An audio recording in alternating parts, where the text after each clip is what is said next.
Good morning, afternoon, evening, YouTube. Whenever you are watching this, you join me as I just surpassed the 8-week post-show mark. So I spent this year doing a 30-week competition prep for my 4th competitive season as a figure athlete. And what I wanted to do today was essentially run through my post-show blood results, which I got taken on the 19th of October. So we are now on the 29th of October. So 10 days ago, I had the bloods run. And this was at the point where I was just over 6 weeks post-show, which ideally 6 weeks is a good amount of time to wait to allow hormones to settle, to allow markers to settle in general. And then you can have a good, accurate look at where you actually are. Because obviously if you get bloods taken too soon post-show, things are going to be pretty much a mess anyway. And it's going to be sort of hard to decipher because at the end of the day, a lot of things just through, reducing your overall expenditure, obviously bringing your food intake up a lot from where you were when you were dieting. These things alone are going to mean that your blood markers come into a better range anyway, and your health markers. But, that's why it's good to wait a few weeks and allow those things to settle as you reduce overall systemic fatigue and start looking after yourself again, essentially by eating more and, just doing less intense things to your body, which can obviously include, like I said, all the cardio that you might have been doing on a prep, and as well, any PEDs that you might have been taking, which I will go over as well. I'll go over in a little bit of depth in this video in terms of what I took and why and all that sort of thing as well. So to sort of cut to the chase, and I mean, I've got my blood report in front of me so that we can sort of go through it, and I'll try my best to sort of put it on the screen as well, so that you can see what I'm referring to, obviously without being anything giving away my private details as such. But so we're back. Someone just called me and then I realised I was super warm. So yes, just the top came off in case you're wondering. No, I am still filming it a few minutes later. Anyway, back to the video. So I've got the blood report up now, and yeah, pretty much the main thing that was off, and the only thing really, was my lower HDL cholesterol, which, to be honest with you, is pretty normal to see that sort of reading after such a long stint of dieting anyway. And just in general with dieting, obviously we're not eating as much. You find that your fats tend to get pretty low typically. And you're just going to be simply lacking in those essential fatty acids, which is why it's super important to supplement with an omega-3, which I was doing throughout the majority of my diet. I think the main things it will also say on here is it supports your heart health, it's brain function support, and aids in normal vision. It's also really good as an anti-inflammatory as well.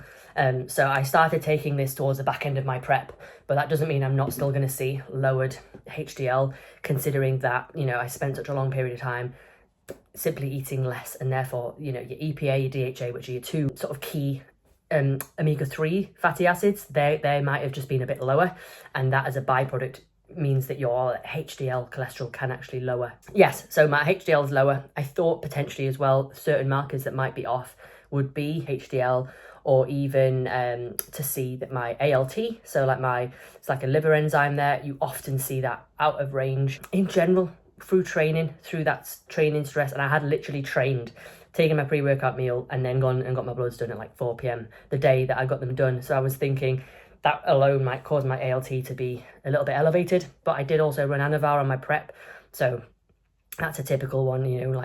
We should all know this, but Anavar, it's going to cause some sort of organ damage, specifically with your liver, with the fact that it has to pass through your liver, with it being in tablet form. I would have expected to maybe see elevated ALP, but I didn't, which I was amazed with. It just shows the cycle I ran was very much the lowest we could. We started on 2.5 milligrams, and the cycle ended up lasting for 7 weeks just because I ended up jumping into an earlier show. So we did originally plan to run 4 weeks on Anavar, and then I ended up, because I did a show 3 weeks earlier, we did end up starting with 2.5 milligrams just to kind of tide me into that first show when I decided to do it. And we then sort of progressed to 5, and that was as high as the dose went. Top off, hair up. How warm am I going to get filming this video? But yeah, I don't usually talk about dosages, but I just think it's a bit of a helpful insight for you to realise how important it is to just manage your cycles. And for me, it was being very clear that above 5 milligrams for me is probably not the best idea when I'm wanting to avoid side effects, essentially. But also, I am conscious of my femininity, and that is a reason that I hadn't touched any anabolic steroids since my 2023 show. I think I tried to do a cycle and I I didn't like the side effects, so we stopped, and I was running 5 milligrams then as well. So this time we started on 2.5. It had obviously been nearly 2 years since I'd last run anything, and I was like generally hoping for the best in terms of like how any sides or anything like that would go. And to be honest with you, the only thing I noticed was like a little bit more hair here. And I know that can be quite common for females anyway, just any female who doesn't bodybuild or take anything, like, you know, that's why we see lip wax on like a list, a beautician's list of like, you know, waxes that they offer to females. But that's never been an issue for me. And it was only really when I was looking in like a 5x zoom like mirror in the evenings, and I would just be like, ever so slightly there. And this was just towards the back end of the cycle as well, where I thought I'm willing to accept that and know that they won't keep growing back when I come off the Anavar. But yeah, that was just a side effect that I experienced from this cycle, which was, like I say, 7 weeks total, but starting at 2.5, and we even just started doing 2.5 on training days. So that was 5 times a week. So my total intake was 12.5 milligrams. You see, you know, you hear girls doing 10 milligrams daily and stuff like that. And I was doing 12.5 across the week for like the first couple of weeks. And then we moved it to daily. And then we went to 5 towards the very back end of the cycle. So just to bear in mind, when you are listening to this, understand as well, like the progress I've made between my 2023 prep to this one, like in terms of muscle mass, having not used any anabolics throughout, you know, that period of time, my off season essentially, to get me to where I am for this season that I've just done. You know, you don't need to be risking your femininity to a great degree, taking crazy amounts or doing regular cycles to make progress. You know, your main thing is keeping healthy, training hard, and the reverse that I've just done, which has been very successful. Like, you know, I'm sure you can see, you know, just chilling here, like I'm not like shredded anymore, but I am still like in a decent spot with my level of body composition. I am like 9-10 pounds up from my stage weight, like 8 weeks post show. Like, we've managed it very nicely, gradual increases. I got my menstrual cycle back this last week as well, and as you can see from my blood results, like everything's come back great. So with the low HDL, all I really need to do is bring in a krill oil, which has literally just arrived in the post as I started filming this. So I'll be taking 2 of these daily by the sound of it. A serving is 2 soft gels. Krill oil, you know, comes from these tiny little crustaceans in the Antarctic called krill. It's going to provide me with those key omega-3s, my EPA, my DHA, and taking this for what is like 60 soft gels, so that'll last me a month. And in a month's time, I should imagine that, you know, my HDL will be back in range, and that will be fine. The only other things really on my blood results, I think, was just the slightly elevated ferritin, ever so slightly. And it's worth mentioning that I got interrupted again, but essentially I was saying, I'm run these for a month, and then my HDL should be fine, and the rest of my bloods are all good. Ferritin, mildly elevated, which is common with inflammation. I mean, like I say, I just trained, but they say most likely linked to the immune response. And when they're talking about an immune response, there was just like literally a couple of other like markers that said indicating a recent immune response, where I literally had food poisoning the weekend before. So I went and got my bloods done on a Wednesday, had food poisoning that weekend. So I think it was that weekend anyway. But either way, I had literally just recently had food poisoning, so I was quite poorly with that. So yeah, nothing to worry about. B12, I've had that before come back as in like elevated. It's very common in athletes as well. A lot of the supplements that we take are like making our B12 levels a little bit too high. It says vitamin D is within range but could benefit from improvement. Recommend supplementing with high strength vitamin D. So in terms of the supplements I've been taking, Multimax by Strom. If you were to look at the panel on this, you'd see all the B vitamins, vitamin A as well, selenium, iodine, calcium, zinc as well. So it's just a really good panel. It's like just 25 quid. It lasts for 3 months. So I'm still taking it, and I started taking it on my prep, and I've still got, you can't really probably see that, but I've still got like a good few weeks left there. So yeah, I've been taking Multimax by Strom, and I've been taking a high strength vitamin C trained by JP. So I originally bought this because this is when I did a couple of clearance days post-show, after I had like, you know, post-show weekend away. We wanted to just like sort of just dry off a little bit really, because this is very good. And if you don't use Peak Max, just having a high strength vitamin C, to act as a diuretic if you are like peaking for a show. So I originally bought this to just kind of have a couple of clear out days and help flush everything through when I'd had a post-show weekend away. And then I just thought this would be great to keep using and keep taking a high strength vitamin C, as it says on here. Powerful antioxidant, boosts immune function, aids recovery. So I've got all that to support my recovery. I've got this as well. And now I've got the krill oil, you know, which is going to support my joint health and, you know, help me to bring my HDL levels into a good range. So overall, I'm covered on all these bases.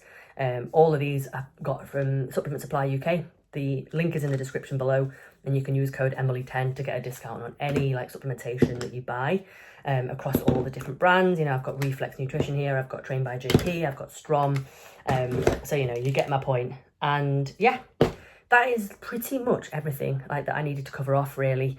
There was nothing else that I used on my prep that would have had any like sort of negative effect towards my bloods. Like cleanse, not going to affect that, and I pulled that out anyway, like earlier on in the prep. So yeah, we were fine on that front. It was literally just me wanting to see, after having a break from Anavar / anabolics for such a long time, it was me wanting to really see like, how has this affected me health wise, and how has this affected me femininity wise? And I got my answers, you know. I seem to have done pretty well with it this time round, and that's obviously a positive for like going forward. And, you know, I'll always be honest and stuff. Like, would I now use Anavar again? Yeah, I would indeed.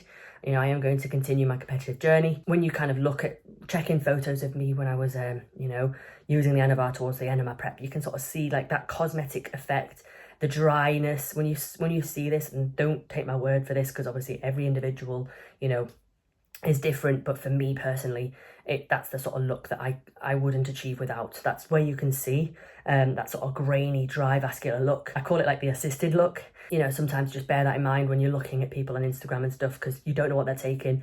You think, why can't I look like that? Why can't I get that dry or whatever it is, or that shredded? You don't know what they're taking. And that's not me saying that you need to take those things to get that look. That's just me saying that sometimes people have taken those things and that is why they have that look.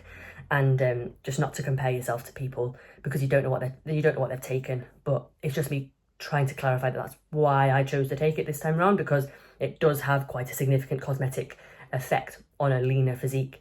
And, you know, you're going to get that pop, you know, you're going to get that pop to your muscles when you take it as well. Everything just looking a lot fuller. And I'm an assisted athlete going up against assisted athletes on stage at the end of the day.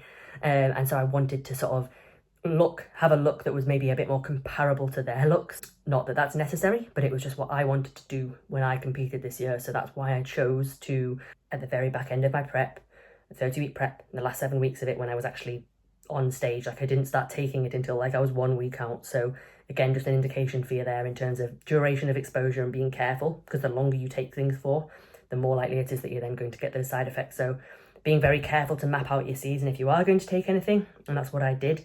So, you know, I was originally planning on taking it just a week before my first show, and then it ended up starting a little bit earlier because my first show got moved forward. But we just were careful with the dosages instead. So we were still kind of managing any potential virilization that would occur. So that's just something to bear in mind, you know, duration of exposure, bearing in mind when you see people on Instagram, you don't know what they've taken. So yes, they might have just achieved that look naturally. That's awesome. But you don't know how they achieved that look is my point, unless they're being nice and transparent, which not everybody is, unfortunately. So yes, hopefully you learned a thing or two from this video, you know, why we might take things, how that might affect us, and what we can do about it as well. So please do make sure, if you take anything from this video, 6 weeks post-show, go and get your bloods done. Don't, you know, you've spent enough money on the prep, on the shows, take your health seriously and get your bloods taken properly and give them all the information that they need. You know, I told them what supplements I was taking.